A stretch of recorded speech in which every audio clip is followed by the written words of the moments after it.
আপনি একটা বিমানে কোথাও যাচ্ছেন, যদি একটা সময় জানতে পারেন যে আপনার ফ্লাইটটি অর্ধ শতাব্দী ধরে চলছে, পৃথিবীর ঘোরতর অ্যাডভেঞ্চার প্রিয় মানুষটিরও এমন ঘটনায় ভ্রু কুঁচকে যাবে।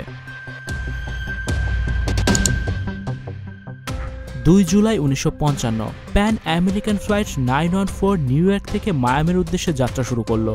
রৌদ্রোজ্জ্বল দিন, বিমানের 57 জন যাত্রী ফ্লোরিডার প্রাকৃতিক দৃশ্য দেখার আশায় প্রহর গুনছিল। কোনো ঝামেলা ছাড়াই বিমানটি আকাশে উড়ল। 3 ঘন্টা পর অবতরণ করার কথা, কিন্তু নির্দিষ্ট সময় পরও এর কোনো দেখা পাওয়া যায়নি। মায়ামিতে কন্ট্রোল টাওয়ারের রাডার এই বিমানটির কোনো চিহ্ন খুঁজে পায়নি। যখন নিউ ইয়র্কে যোগাযোগ করা হলো তখন জানা গেল আকাশপথেই হারিয়ে গেছে ফ্লাইট 914।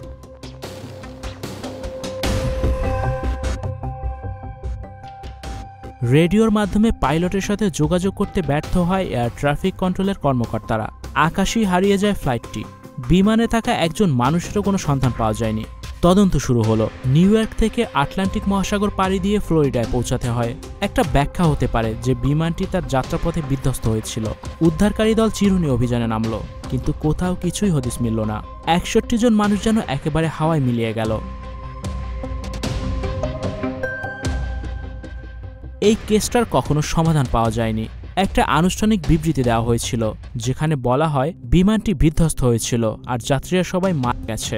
প্রকৃতপক্ষে কি ঘটেছিল ফ্লাইট 914 এর সাথে কেউ বলতে পারেনি। স্টুডিও 4D আপনাদের জন্য নিয়ে এসেছে শীতাতাপ নিয়ন্ত্রিত স্টুডিও সুবিধা, আছে অত্যাধুনিক মেকআপ রুম। বিস্তারিত জানতে এখনই কল করুন 01974860664। হাউসটি দেখতে চলে আসুন আমাদের ঠিকানায় সেক্ষেত্রে রোড নাম্বার 9 বাড়ি 24।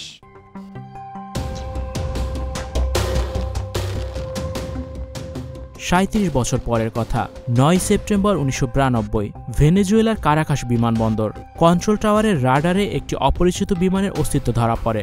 বিমানটির পাইলট সেখানে বিমানটি অবতরণ করানোর অনুমতি চায়। তারা জানায় তাদের ফ্লাইট নম্বর 914, 57 জন যাত্রী রয়েছে এবং 22 জুলাই 1955 তারিখে নিউ ইয়র্ক থেকে মায়ামির উদ্দেশ্যে যাত্রা শুরু করেছিল।